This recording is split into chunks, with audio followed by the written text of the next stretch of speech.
Hi Earth Signs, Taurus, Virgo, Capricorn. Welcome to Mr. Queen PH. At ito ang inyong daily gabay for February 23, 2024. This is a general reading. Just take what resonates. Watch your Sun, Moon, Rising, Venus for other messages. And thank you sa lahat ng mga sumusuporta dito sa ating channel. Just a reminder, gamitin nyo lamang ang reading na to bilang gabay. Pa-follow, like na rin ang ating Facebook at TikTok. Lahat po yan Mr. Queen PH. Like, share, subscribe, turn on post notifications para lagi kayong updated sa ating mga readings.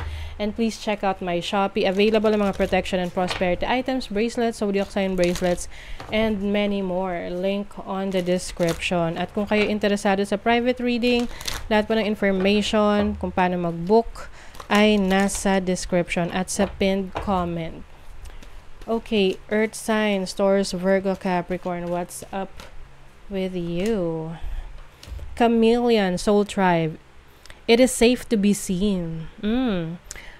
Maaring ngayon mas makikihalubilo kayo sa maraming tao. Or not actually maraming tao, but you will try to open up with other people na pareho kayo ng interest. Oo, syempre pag magkaiba kayo ng interest, may conflict doon. So I think some of you ay magjo-join kayo sa isang group or organization na may pareho kayo ng ng interest or goal sa buhay. Oo. You are meeting your soul family. Ayan. It is safe to be seen. You will be more open to others. So may flamingo, unity heart, you are being called to work on collective healing. Ayan. So yung iba sa inyo, merong ang isa sa inyong purpose, no, life's purpose dito sa mundo ay to heal others. Oo, yung iba nasa medical field kayo, yung iba naman nasa spiritual healing. You can heal through music, 'di ba?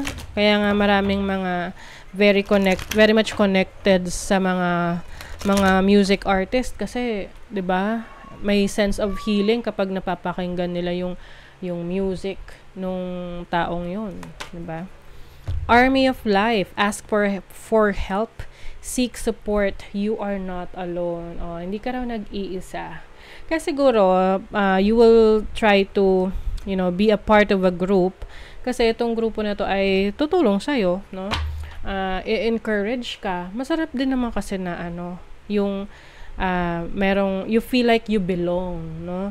Oo, na kumbaga makikilala mo ang mga katribo mo. Yung iyong soul family. Pwede rin naman tong magjo-join ka sa mga mountaineering clubs or biking clubs or car clubs, 'di ba? Na meron kayong pare-pareho na interest, and through that, no, magkakaroon ka ng mga bagong connections, friendships that will also open opportunities. You are not alone. So let's see your overall energy. You have the Chariot. Oh, talaga. Ayan, oh. Merong travel opportunities. You are moving forward. See, the Six of Pentacles is about help, tulong, give and take.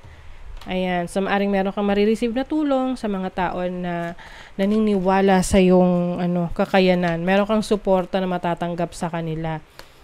Ace of Pentacles, things are starting for you na meron tong monetary value. So maaring ito ay bagong trabaho, bagong business opportunity. Possible din na meron kang matatanggap na certain amount of money, no? Pwede tong biglaan or pwedeng komisyon kung ikaw ay nasa car industry, makakabenta ka ng mga sasakyan ngayon, tapos makukuha mo na yung komisyon mo. So some of you might experience success in your finances right now or sa inyong career. Yung iba sa inyo, meron dito mag-a-apply ng car loan. Tapos yung car loan nyo ma-approve kasi merong tutulong sa inyo like a co-maker, ganyan, or magpapahiram sa inyo ng pang down payment or anyone na will help you na makuha mo yung car loan na yon. So your money, career, finances, see, you have the World card. May success talaga. Oo, sa inyong career. You also have the Eight of Cups. So yung iba sa inyo may travel opportunities or meron kayong mga i-explore pa na mga possibilities, no? Yung iba mag-a-abroad, no? Titingnan nyo ang inyong kapalaran sa ibang bansa. So, I think this is going to be very positive for you. You have the Eight of Swords. Kaya lang yung iba, meron dito na nag-aalangan pa, no? Yung tipong hindi pa kayo ganun kasigurado. Oo, pero kung kayo ay sigurado na, syempre,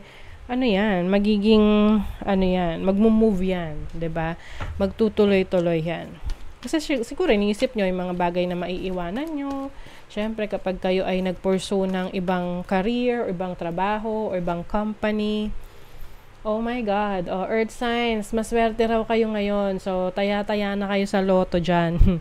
This is your lucky time. Things are turning in your favor. Take advantage of this opportunity and make the most out of it. So, maaring merong opportunity for you, like a new job, a new career, business, may offer, no? So, swerte. Mas bigla may conflict dito. Be careful with who you deal with, everything related to your finances. So, ayan, maging maingat din daw kasi maaring merong energy sa paligid mo na, or tao sa paligid mo na pwedeng mag-take advantage, no, ng iyong kaperahan. So, maari ring merong, magkaroon ng misunderstanding sa pera. Yung tipong hindi kayo nagkasundo. Oo, kaya dapat mag-set kayo ng proper expectations para you are both on the same page.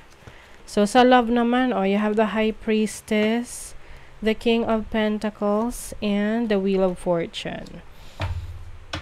So, meron ditong, magka-come forward. Pwedeng mag-express ng kanyang nararamdaman towards you, or kung ano yung plano niya in your relationship. This is something very practical. Yung tipong, sabihin sa'yo ng partner mo, gusto ko ng seryosohin or dalhin to sa next level of commitment, no? Yung iba pwedeng magkakaroon ng proposal, may engagement, ganyan. Or meron kayong gustong baguhin sa dynamic ng relationship ninyo na mas solid, no? Mas practical, mas realistic. Yung iba pwedeng magsasama na kayo together, o 'di ba? May honeymoon. And then religion. Yung iba, pwedeng magpapakasal or maaring yung iba rito, pwedeng may magko-convert ng kanyang belief system, no? Ng kanyang paniniwala para sa kanyang minamahal.